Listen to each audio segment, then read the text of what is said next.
Kenapa nggak orang lain yang dikasih beban seberat ini, hanya kita? Mungkin kita yang dipilih Allah untuk menyelesaikan ini. Dan kita harus tanggung jawab untuk menyelesaikan itu. Tidak mungkin orang lain yang menyelesaikan. Karena kita pelakunya, ya kita harus menyelesaikan. Tidak mungkin orang lain yang menyelesaikan. Karena kita pelakunya, ya kita harus menyelesaikan.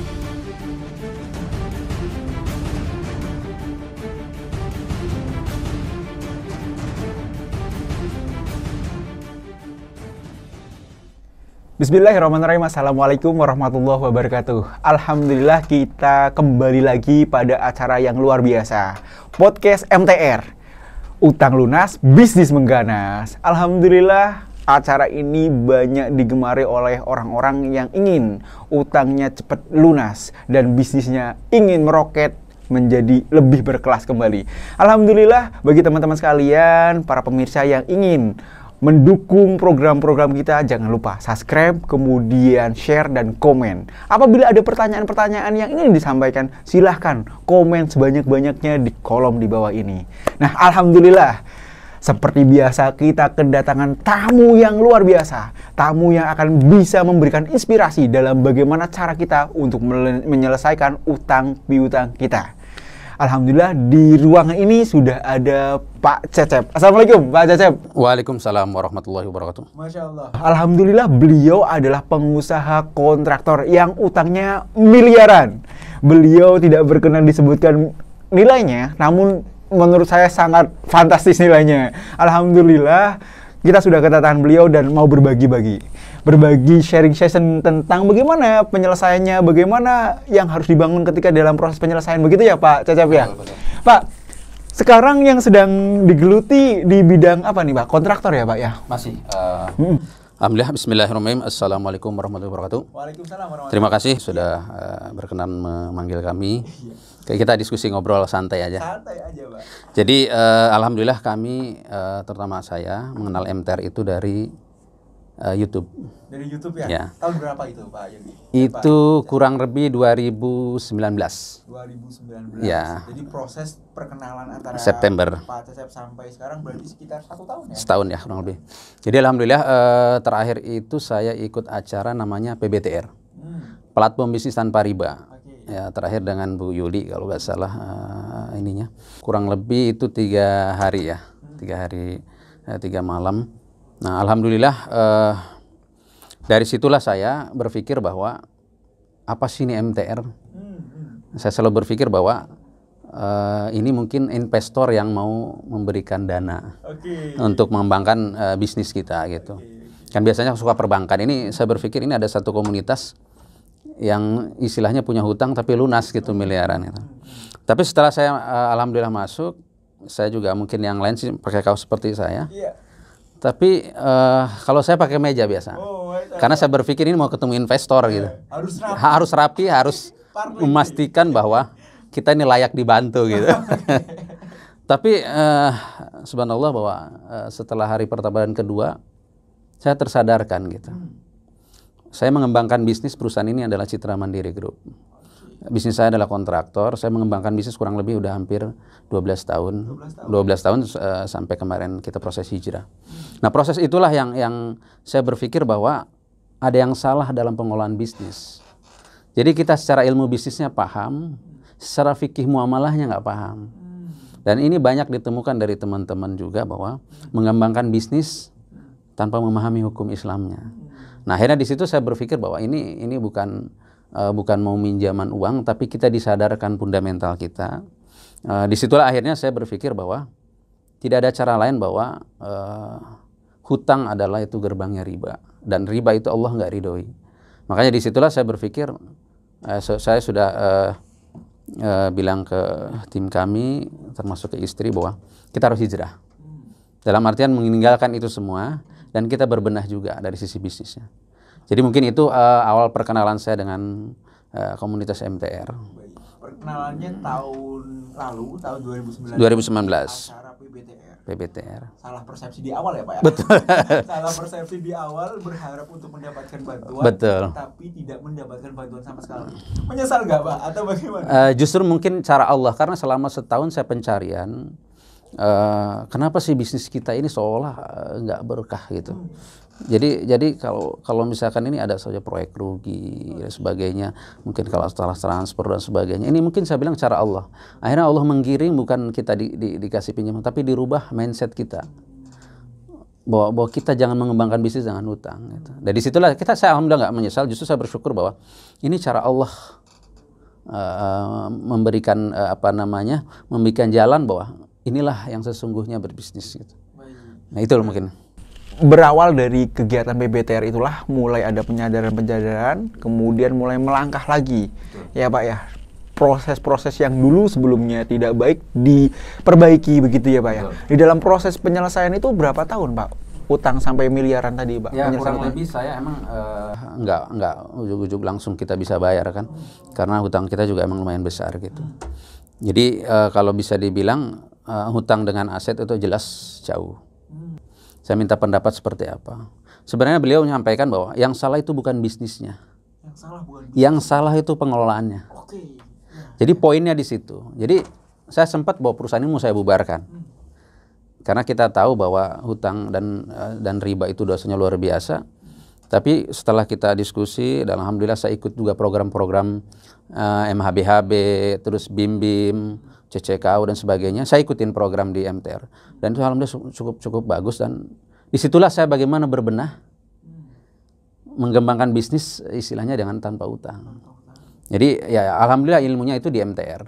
Berhasil Pak. Alhamdulillah sampai sekarang kita ada beberapa yang emang kita bereskan untuk sekalipun kita belum beres, mohon doanya.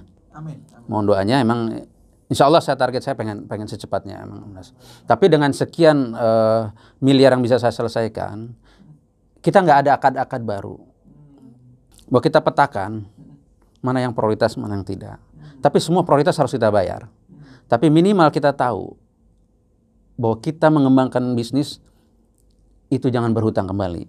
Itu makanya kita bagaimana caranya? Ya kita kembangkan usahanya.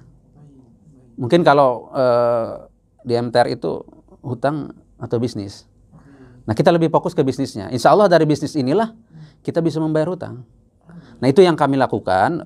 Perbaikan itu nggak bisa dari sisi kita. Jadi mungkin di sini kita diajarin juga fundamental itu. Bagaimana hablum minallah hablum minan nas. Jadi hubungan kita dengan Allah dan hubungan kita juga dengan manusia. Nah kita agak proses itu memang nggak mudah Pak. Ya proses hijrah itu kita nggak mudah. Ya seperti kita ikan yang airnya langsung dikeringkan. Nah itulah proses kami dan saya yakin Allah akan memberikan jalan. Nah keyakinan itulah yang akhirnya saya berpikir bahwa pasti bisa. Dengan wasilahnya lah, itulah ilmunya di MTR. Fundamental kita yang dirubah, bagaimana mengembangkan bisnis jangan pakai hutang. Mungkin itu Mas. Masya Allah. Berarti memang prosesnya itu step-stepnya diajarkan oleh MTR secara detail ya Pak ya. Tadi ada kata-kata bahwasannya bisnisnya tidak bermasalah, tapi pengelolaan bisnisnya yang bermasalah, begitu ya? Ya. Betul. Pengelolaan yang semacam apa yang bermasalah Pak? Jadi gini, mungkin selama ini ya, mungkin ini bisa juga pengusaha-pengusaha pemula ataupun yang sudah berjalan. Kita selalu berpikir bahwa mengembangkan bisnis dengan pinjaman itu sesuatu yang normal. Padahal itu memaksakan sebenarnya. Padahal kemampuan kita misalkan cuman 100 juta, tapi kita udah berutang 200 juta. Akhirnya disitulah yang salah itu bukan bisnisnya, tapi pengelolaan. Kenapa pengelolaan salah? Karena mindset kita nggak pernah diajarkan bagaimana berbisnis dengan baik. Baik itu menurut agama. Nah, jadi disinilah yang emang harus kita tarik garis lurusnya bahwa kesalahannya itu dari pemahaman. Gitu. Jadi bisnis itu siapapun boleh. Mau sebanyak apapun silahkan. Tapi yang penting sesuai syariat. Kita sebagai orang Islam harus yakin itu. Karena sesuatu yang dilanggar pasti hasilnya tidak baik. Dan itu kita mengalami. Nah ini akan terjadi di mungkin pengusaha-pengusaha yang lain. Dia merasa udah kaya, karena dia selalu nilai kekayaan itu dengan fisik. Contoh realnya Pak? Nah contoh misalkan gini. Kita lihat orang bikin gedung, mobil mewah dan sebagainya. Saya yakin kalau masih ada itu tinggal tunggu. Karena pada dasarnya pasti dipaksakan. Kalau toh hari ini masih bisa membayar sesuatu, karena itu akumulasi dari yang ada. Jadi pada dasarnya sebenarnya kesalahan itu adalah dari pemahaman. Karena dari kecil tidak pernah diajarkan apa itu halal dan haram. Nah, jadi kalau mungkin kita di buku merah ini ada, kalau kita tahu bahwa, mohon maaf, sebagai orang Islam daging babi itu haram, kita sampai hari ini tidak makan. Itu sama-sama dengan Al-Quran gitu. Di Al-Quran juga sama, bahwa riba itu haram, tapi kita lakukan juga. Nah, disitulah bahwa pemahaman kita yang akhirnya harus sama-sama kita benahin. Dan saya alhamdulillah ada manfaatnya. Kami hijrah itu nggak bisa sendiri. Ibarat saya perusahaan ini gerbong, nggak bisa kita cuma suami istri. Alhamdulillah dengan saya disupport dari istri, ibu saya. Makanya ada 2 bidadari yang mendampingin kita. Yang pertama ibu, yang kedua istri. Insya Allah sampai hari ini beliau masih support saya. Jadi kami ada kemanfaatan, gerbongnya panjang. Karyawan kita ada kurang lebih sekarang hampir 200 orang. Karyawan Bapak semua? Ya, termasuk di proyek dan sebagainya 200 orang. Dan proses itu Allah cuci. Siapa yang kuat dia ikut. Siapa mungkin yang nggak kuat dia keluar. Tapi biarkanlah itu semua cara Allah.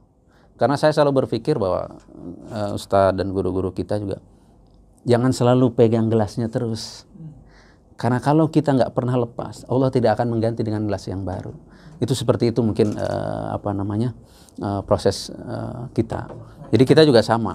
Membenahi bisnis juga, saya lihat mungkin di PBTR itu adalah namanya ITM, Ideal Target Market. Dalam bisnis itu bukan banyaknya. Makanya kami juga sekarang nggak banyak. Ada beberapa customer yang kami betul-betul kami maintain. Kami punya tagline bekerja dengan niat. Nah, kedua, bahwa kami solusi dari problem owner. Contoh, kita kebetulan di kontraktor mechanical, electrical, dan heavy AC system. Nah, begitu owner punya problem dari sistem tata udaranya, kami sebagai solusi hadir. Jadi itulah yang kami jual. Makanya di MTR itu adalah namanya ITM, Ideal Target Market. Jadi kami mapping siapa customer kita dan layak kita layanin. Karena mohon maaf, karena pemahaman yang dulu kami lakukan, semua pekerjaan kami ambil. Padahal mungkin cash in-nya itu nggak bagus perusahaan itu. Akhirnya kita memaksakan. Akhirnya kalau cash in-nya telat, berarti itu sumber masalah. Karena kita harus berhutang untuk nutupin cash in yang telat tadi. Jadi itu mungkin sepintas dari sisi masalah bisnisnya dan bagaimana kami pelan-pelan bisa keluar dari situ. Dan untuk berdakwahnya, alhamdulillah kami juga dengan teman-teman di MTR ini mencoba menyadarkan teman-teman. Saya kebetulan di Serang, kami buat komunitas. Sama MTR juga, teman Korwil ataupun Korda Serang. Alhamdulillah kita ada teman-teman di sana, ikut komunitas kami, coba pelan-pelan kami sadarkan. Kenapa? Kami wajib berdakwah. Karena tagline kami ada 4. Yang pertama ada pengusaha. Kedua ngaji. Ketiga dakwah. Keempat hijrah menghijrahkan. Hijrah menghijrahkan. Ya, jadi jangan cuma kita yang hijrah. Teman-teman kita itu wajib. Kenapa kita wajib? Karena kita rasa manfaatnya. Jadi mustahil kalau nggak ada rasa manfaatnya di komunitas itu pasti ditinggalkan. Ya sama, saya juga dulu mungkin beberapa klub saya ikutin, klub-klub mobil dan sebagainya. Tapi kalau nggak ada manfaatnya pasti kita tinggalkan. Tapi di sini insya Allah hablum minallah hablum minannasnya kita ada. Ketika Bapak tidak meninggalkan MTR, berarti MTR bermanfaat. Bermanfaat. Dan saya wajib kemanfaatan ini harus mereka, teman-teman kita yang belum tersadarkan, harus ada manfaatnya. Insya Allah mungkin di Banten sendiri banyak. Insya Allah udah ada beberapa yang memang kita semua berhijrah. Mohon doanya dari Pak Budi. Amin. Di dalam proses penyelesaian hutang miliaran, ya kan, itu kan tidak mudah, tidak semudah membalikan telapak tangan. Proses apa yang Bapak lakukan? Proses apa yang dinikmati di situ? Pertama kita harus bangun fundamentalnya dulu. Bahwa kita akarnya dulu. Pondasinya harus kuat dulu. Jangan harus petik buahnya dulu kalau pondasinya. Pondasi itu berarti fundamental kita. Ajas bisnisnya kita apa gitu. Nah, setelah saya benahin itu, misi-misinya apa?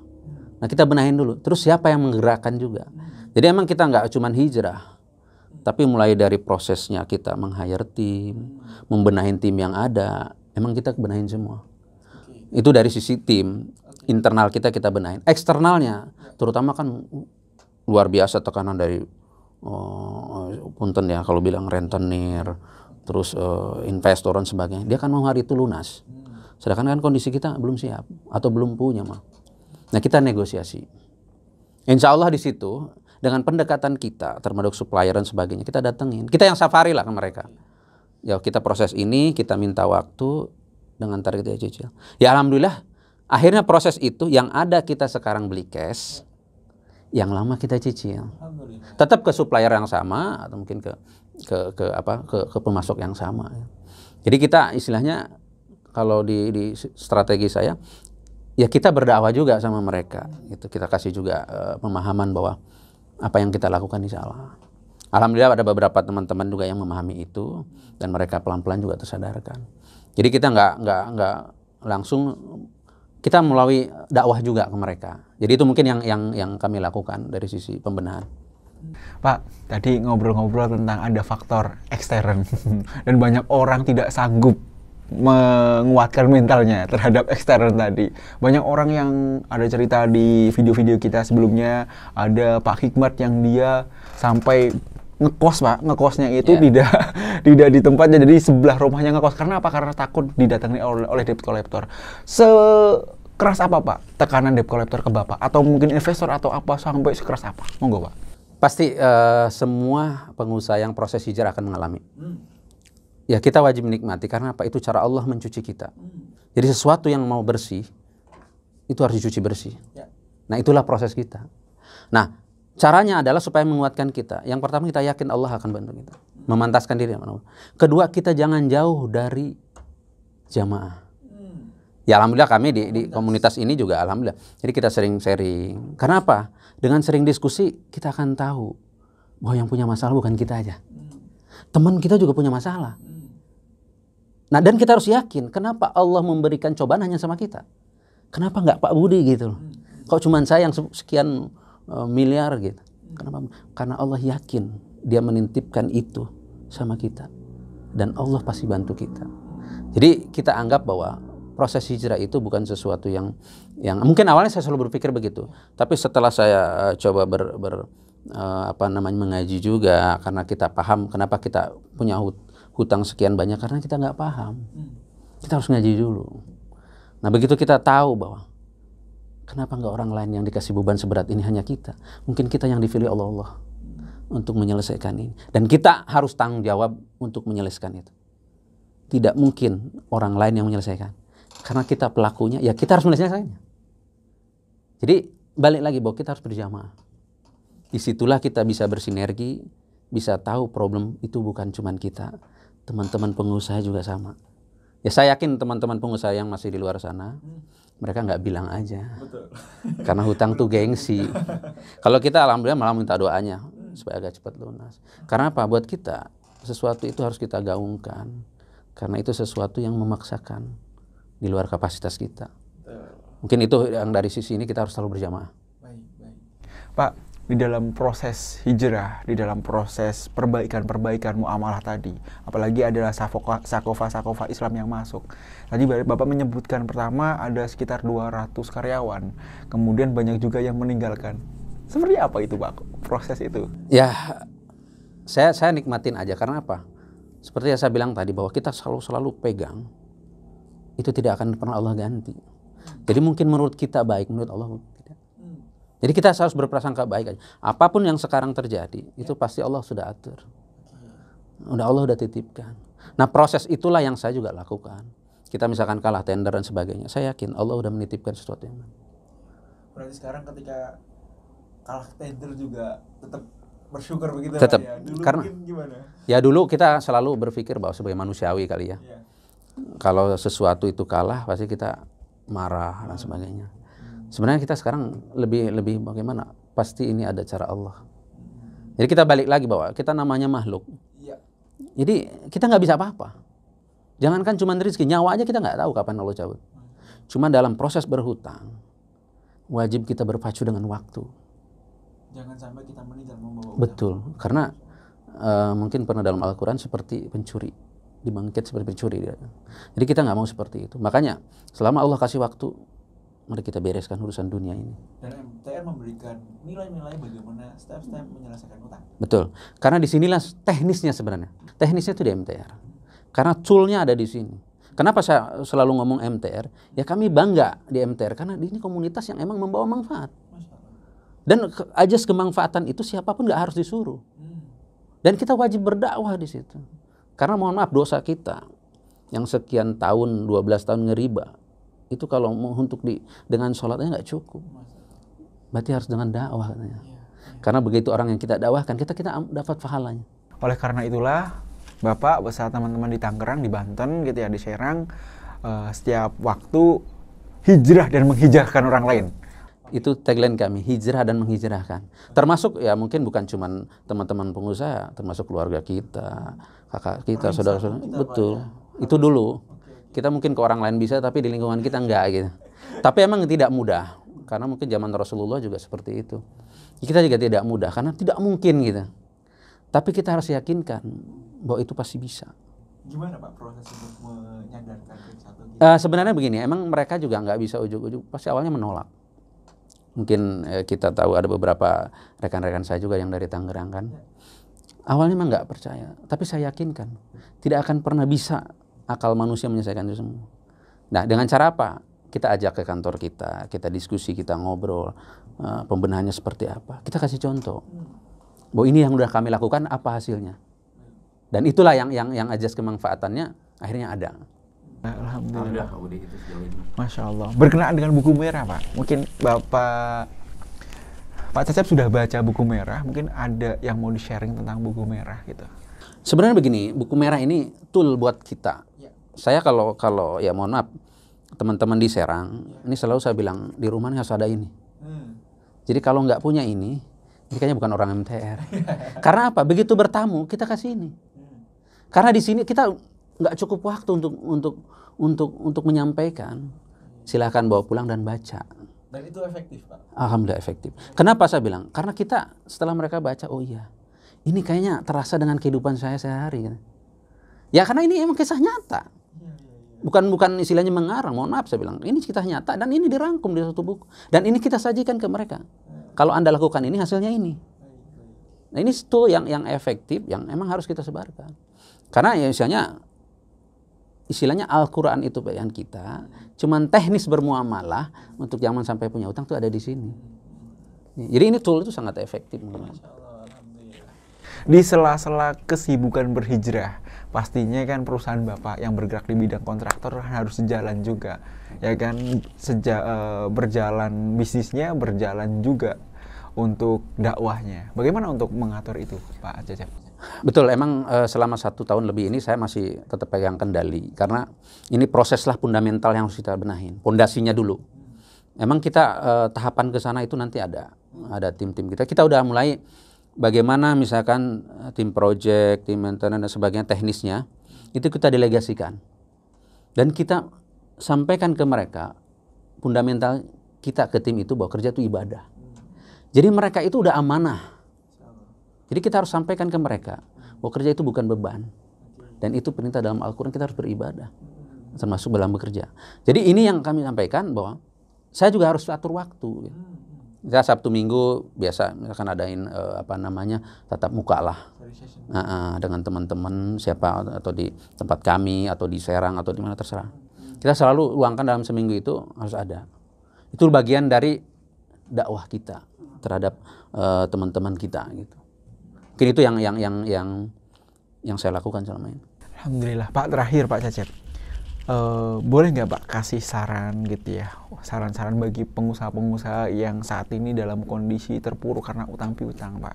Karena mereka di luar sana banyak sekali yang mereka nggak tahu sih bagaimana untuk bisa keluar gitu. Saran-saran bagi mereka bagaimana Pak? Okay. Mungkin pesan-pesan begini. Yang pertama, Anda harus yakin sama Allah. Itu dulu. Setelah Anda yakin, baru kita berikhtiar. Nah, jadi dengan keyakinan ini, kita berbisnis sesuai keahlian kita. Ya mohon maaf, mungkin orang berpikir COVID dan sebagainya. Kalau kita yakin, itu nggak ada yang mungkin buat Allah. Dia yang pertama kita yakin dulu sama Allah. Jangan berpikir logika. Nggak akan masuk. Kita berpikir bahwa bukan dengan cara kita, tapi dengan cara Allah. Jadi yakinkan dulu keyakinan kita terhadap Allah. baru kita maksimalkan ikhtiarnya. Ikhtiar itu harus maksimal, nggak boleh setengah-setengah. Dan bisnis itu harus fokus. Mohon maaf nih, banyak teman-teman mungkin sharing aja. Kadang-kadang saya juga dulu berpikir begitu. Bisnis harus banyak. Padahal enggak. Satu tapi fokus sampai itu tidak punya hutang.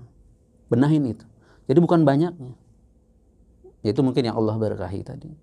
Jadi saya harapkan ke teman-teman bahwa pasti kalau kita masih melakukan hal yang sama, metode-metodenya, itu suatu saat akan terjadi.